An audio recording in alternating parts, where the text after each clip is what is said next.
What's up, everybody? It's Izzy, and in this video I want to talk about why I'm not a big fan of split routines for natural lifters, and in particular for natural power lifters.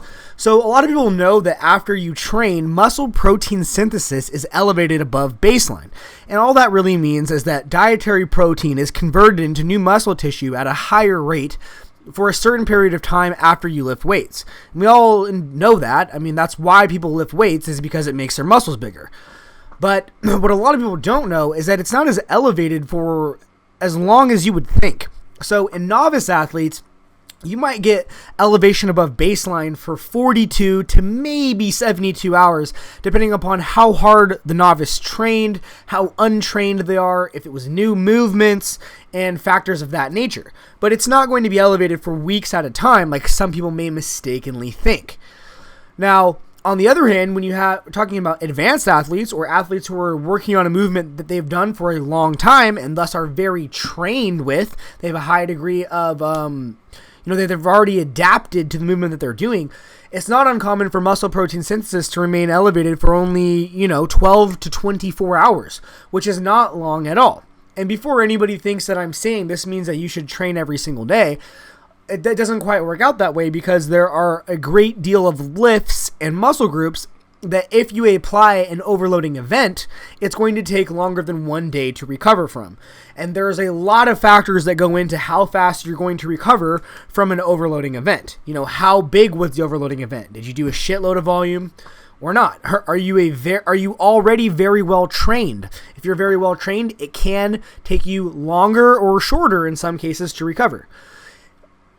Probably one of the bigger factors is how big are you as a human being, male or female. If larger lifters tend to take longer to recover from their workouts than smaller lifters. It's just a trend that almost every coach ever has noted and accounts for. Now, a lot of traditional American powerlifting programs, especially a lot of the ones that became very popular, are upper-lower splits, and they feature programming where you hit the upper body lifts twice per week and the lower body lifts twice per week. And while this is appropriate for large male lifters, and in particularly enhanced large male lifters, it is suboptimal for a very, very large portion of the natural lifting community. And the reason for that is very simple. Again, to build the most muscle possible and to build it as quickly as possible, you want to keep muscle protein synthesis elevated above baseline for as long as you can, for as much of the time as possible. Because as long as it's elevated, you're building new muscle at a faster rate than baseline. So you're accruing new muscle tissue and getting bigger. Now, for enhanced lifters, this is happening 24/7 anyway, because they're using various compounds more often than not that keep muscle protein synthesis elevated above baseline even if they don't train. There's some very powerful androgenic and anabolic drugs out there, and they're very good at what they do. Natural lifters, however, cannot rely on this. They have to rely on training to keep muscle protein synthesis elevated. So, in general, lower frequency templates don't work quite as well unless that natural lifter is already very large and well trained. And the reason for that is mostly because the larger that you are and the more well trained that you are when you're large, the longer it takes to recover from overloading events.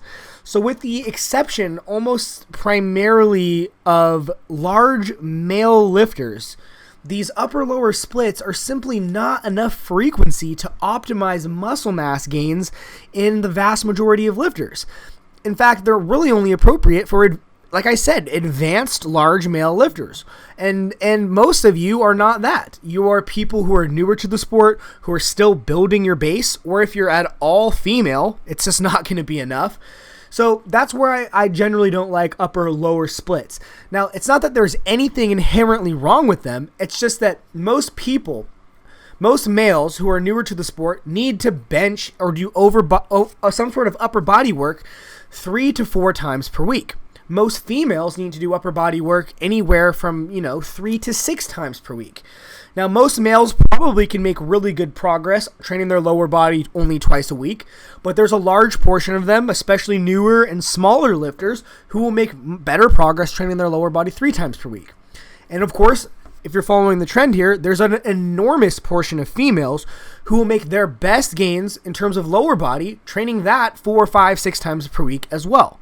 So when you're talking about a body part split, an upper-lower split in powerlifting terms, for most male lifters, in order to get enough frequency in to optimize their upper body progress, and sometimes their lower body progress as well, if they need 3 to 4 upper body sessions and 2 to 3 lower body sessions, that means they're in the gym 5 to 7 days per week.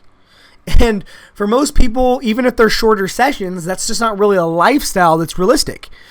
If you can do it, great, and maybe it works out for you. I know some people that works out for, and for some people it bothers their joints to never have off days. Now, for females, it just doesn't really work because there's not enough days in the week. Most females need a high degree of frequency on both the upper and lower body lifts, and they can't fit all the sessions into 1 week unless they were doing, AM PMs or something where AM was the upper body and PM was the lower body. But now, again, we're getting into this situation here with logistics and resources where most people do not have the time or the desire to train twice a day.